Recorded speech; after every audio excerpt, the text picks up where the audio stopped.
Hola, ¿qué tal? ¿Cómo estáis? ¿Cómo va todo? Bienvenidos a mi canal de YouTube nuevo. Bienvenidos también a los siguientes en formato podcast, tanto en la plataforma Spotify como en la plataforma iVoox. Como sabéis, cuando comparto una lectura recomendada o un conversando con, suelo compartir esos vídeos en formato podcast para que se puedan escuchar. Y como veis, una lectura recomendada, la lectura recomendada del mes de mayo, seguimos cumpliendo el hito, el reto de hacer una lectura recomendada al mes, por lo menos una al mes. Y bueno, pues vengo con el libro que habéis visto en la carátula, que es Cartas de Allende, todo lo que aprendí de mí mismo, de Allende Muñoz, jugador de la Real Sociedad.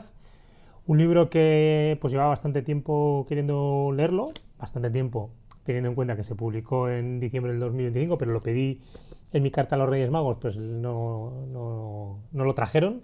Y bueno, lo he adquirido yo, lo adquirí este mes de mayo.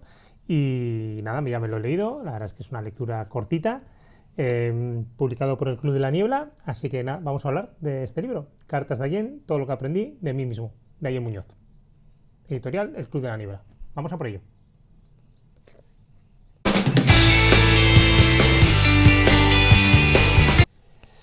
Bueno, pues vamos a hablar de este libro, de Cartas de Allende, todo lo que aprendí de mí mismo, de Allende Muñoz, jugador de la Real Sociedad.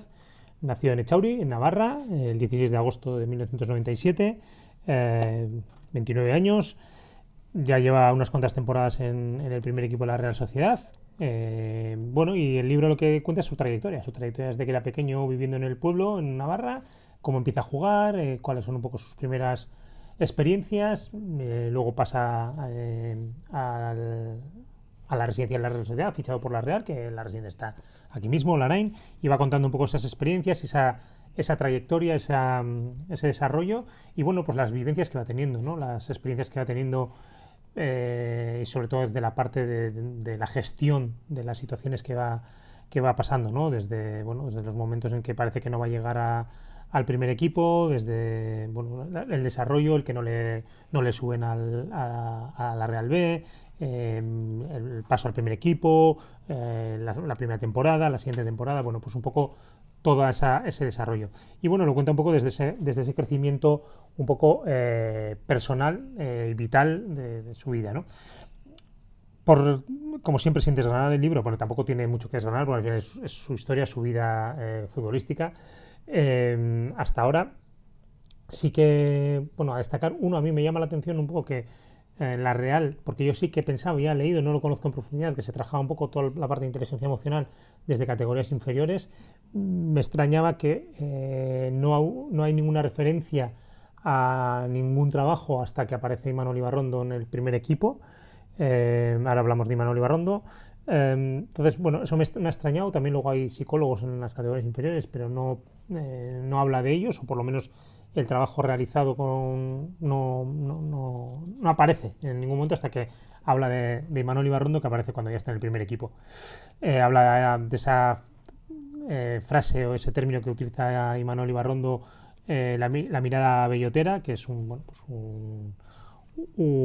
enlace a la bellota que utiliza como metáfora John Whitmore en su libro Coaching, un poco el origen de toda esta parte de cómo vemos el coaching moderno, pues basado un poco en ese libro de John Whitmore, donde habla de que todos somos bellotas, que con la luz, el agua, el cuidado necesario, pues nos podemos convertir en robles. Pues Imanol Ibarrondo desde ahí sacó un poco esa parte de la mirada bellotera, que luego la han trasladado los jugadores que han trabajado con él o los deportistas que le han trabajado con él.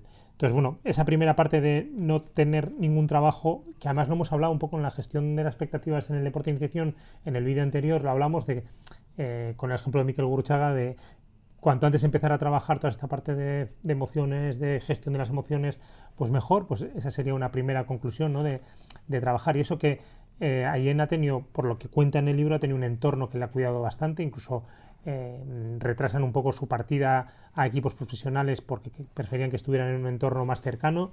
Y bueno, pues en esa parte parece que sí, el entorno la ha cuidado, el padre también como muy alejado, ¿no? de las presiones y de forzarle a ningún tipo de presión. Entonces, bueno, parece que en ese entorno también cuidó bastante y eso que, bueno, pues luego al final aparecen ciertas frustraciones, ¿no? Vuelve a aparecer una cosa que comenté también en las charlas, que comenta en el libro, y es el tema de la salida desde la casa a, en este caso, a la residencia, ¿no?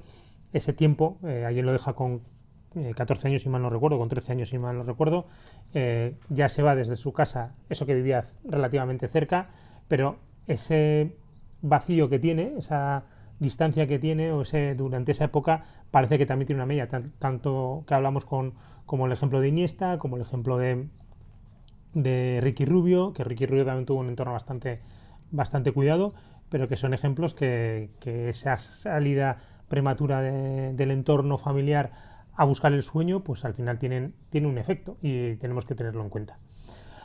A partir de ahí, pues como creo que he dicho, un libro muy fácil de leer, con los apartados muy claros, que ayuda mucho en el formato de lectura. Sí que me ha parecido igual en algún momento como frases como muy de libro, ¿no? Que es normal, ¿eh? Al final, alguien es muy joven, tiene 29 años, y sí que me ha parecido que en algunos momentos pues, las frases que utiliza son muy de libro, muy de... me suena muchas veces a la gente que empieza con estos temas, como de repente tiene como unos claims, ¿no? Con unas frases y cómo se refugia mucho en esa parte teórica. Es verdad que luego él lo compensa con cosas que él vive, ¿eh? Y eso es bueno. También el tema de la parte estoica, que bueno, pues Imanol Ibarrondo también creo que en la pandemia hizo un impulso bastante grande del tema de la parte estoica, que algunas vez hemos hablado aquí, que bueno, somos un poco escépticos de cómo se ha utilizado el estoicismo en la época actual, porque al final hablar de Marco Aurelio, me acuerdo, no sé a quién le escuchaba, ¿no? Que decía que cómo Marco Aurelio había perdido un montón de hijos y que cómo lo gestionaba, pero bueno, es que Marco Aurelio en la época que vivía era normal que se muriese la gente relativamente joven por las enfermedades que había, las guerras que había. Hoy en día el que se te mueran hijos jóvenes o con corta edad pues son dramas absolutos, ¿no? Entonces, a veces llevar el estoicismo al extremo, pues bueno, en esta, como todo, utilizado en su justa medida, pues va muy bien. Y además yo creo que en algún momento alguien lo dice, que él no es un super sabio y no sigue todo, sino que bueno, sigue lo que le gusta, ¿no? De esa parte, ¿no? Entonces, bueno, desde esa parte también utilizar esa parte mucho del estoicismo. Y luego hay una parte que al principio yo creo que aparece, no me lo he subrayado, pero creo que es, no sé si lo dice el propio Imanol Ibarrondo o alguien que no, él no quiere dar ninguna lección, ¿no? de cómo hacer, que al final es su historia, lo ha vivido de esa manera, le ha ayudado. Pero sí es verdad que en algún momento habla del tema de escribe, haz esto. Y hay veces que hay herramientas que no sirven para todo el mundo, ¿no? Quiero eso también dejarlo claro porque a veces cuando leemos estos libros y te dicen, no, escribe porque a mí me va a venir, bueno, porque yo he escrito, yo he hecho de esta manera, escribo de esta manera, hay que adaptarse, ¿no? Y hay que adaptarlo a la manera de cada uno, porque hay jugadores que ni quieren escribir ni van a escribir, ¿no? Entonces lo pueden hacer de otra manera, incluso a veces con audios o de otra manera, ¿no? Entonces hay que adaptar las herramientas a la realidad de cada jugador, ¿no? O de cada deportista. Pero en general me parece un libro súper interesante, lo que digo, ¿eh? Yo creo que es muy recomendable. Es más, ya he empezado a recomendarlo a algún jugador. Me parece que para jugadores que están empezando, tal vez para jugadores que ya están un poco más desarrollados, bueno, habría que darle una vuelta, pero para jugadores que están empezando creo que es un punto muy importante. Y luego sí que una cosa también que se me iba a pasar y quería aprovechar, un poco la confusión que a veces hay entre la salud mental y la fortaleza mental, desde mi punto de vista. Creo que son dos cosas que a veces se mezclan, se utilizan como si fuesen lo mismo y no son lo mismo. Esto, mira, hoy justo creo que se estrena el documental de Rafa Nadal, que tengo muchas ganas de verlo, porque por primera vez descubrimos que ha estado utilizando a un psiquiatra. Primero intentó ir donde un psicólogo y no le sirvió, no le daba lo que él necesitaba, porque lo que él necesitaba ya lo tenía más o menos trabajado y tuvo que ir a un psiquiatra y le tuvieron que medicar. Esto es lo que ha contado él, yo no lo he visto todavía. Entonces, Rafa Nadal solía decir mucho, ¿no? Que tiene que ver eso con la fortaleza mental, ¿no?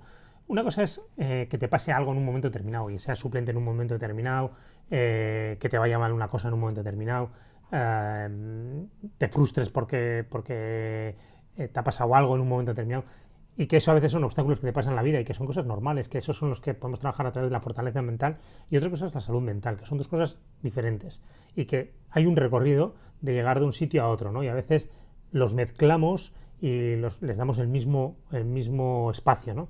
Y yo creo que al final, desde la fortaleza mental, trabajando un poco toda la parte de comportamientos, de tolerancia, de la gestión emocional, creo que puedes evitar algunos problemas que pueden venir después o mejorar algunas gestiones que pueden venir después, pero la salud mental es un punto un poco diferente a todo esto, ¿no? Ahora ya, como han empezado a salir con más facilidad y gracias a Dios episodios de personas que pueden estar lesionadas mentalmente, ahora ya estamos ligándolo todo a la parte de salud mental, ¿no? Y creo que en ese recorrido, en esas generaciones, el otro día hablaba uno que estamos haciendo un poco generaciones de cristal, ¿no? Porque estamos haciendo generaciones que todo tienen que tenerlo ya, que no aceptan la frustración, que no asumen la presión, que no asumen que en un momento determinado pues puede jugar un jugador y tú no, que todo lo tenemos que evitar que sufran, y que eso está generando generaciones de cristal, ¿no? Y en este caso eso puede conllevar a que luego tengamos problemas de salud mental. Pero previo a todo eso, creo que hay que cuidar y diferenciar esas dos partes de lo que es trabajar un poco la mentalidad, la parte un poco más de poder gestionar la incertidumbre, la presión, a la parte un poco más de bienestar psicológico y emocional que conlleva pues cosas un poquito más amplias, ¿no? Entonces, bueno, yo creo que en esa parte sí que a veces les oigo hablar, y a alguien también le he oído hablar un poco de salud mental, que yo creo que se mezcla un poco con esta parte de fortaleza mental. Y bueno, pues yo creo que en esa transición de que estamos haciendo, de que parece que el modelo de antes, que teníamos que aguantar todo, que no había que mostrar las emociones, que nunca dudaba, ahí también hay un tema de que también estamos trasladando de, bueno, tú muéstrate vulnerable, muestra tus emociones, y ojalá fuese así, pero en algunos ámbitos todavía tenemos que tener cuidado, porque eso al final nos puede repercutir a peor. Tenemos que tener cuidado dónde nos mostramos vulnerables, porque en algunos sitios ese mostrar la vulnerabilidad no está bien aceptada, no está trabajada y nos puede hacer daño. Entonces, yo creo que hay que tener a veces cuidado con los mensajes que lanzamos. Por supuesto que vamos a hacer una evolución mejor, donde el perfil, como decíamos antes, de fortaleza mental está cambiando. Ahora no ligamos la fortaleza mental a que no sufras, a que no tengas emociones, a que no llores, a que no esto. Estamos evolucionando en ese sentido, pero tener cuidado, porque a veces en sitios donde esto no está trabajado, donde no se acepta pues culturalmente, porque no se ha trabajado, porque las personas que están liderando no tienen esa sensibilidad, cuidado, porque a veces nos puede generar más sufrimiento que el que ya tenemos.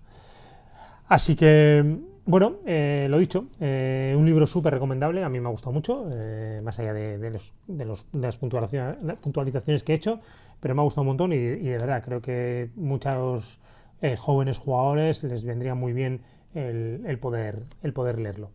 Así que nada, ahí os dejo el enlace a mi cuenta de afiliados para poder adquirirlo.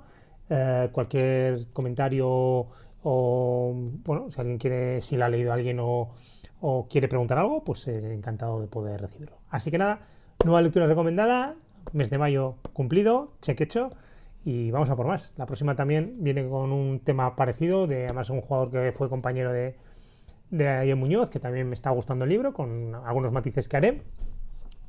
Y nada, seguimos. Espero que, como os he dicho, os haya gustado. Si os ha gustado, darle me gusta, que es gratis.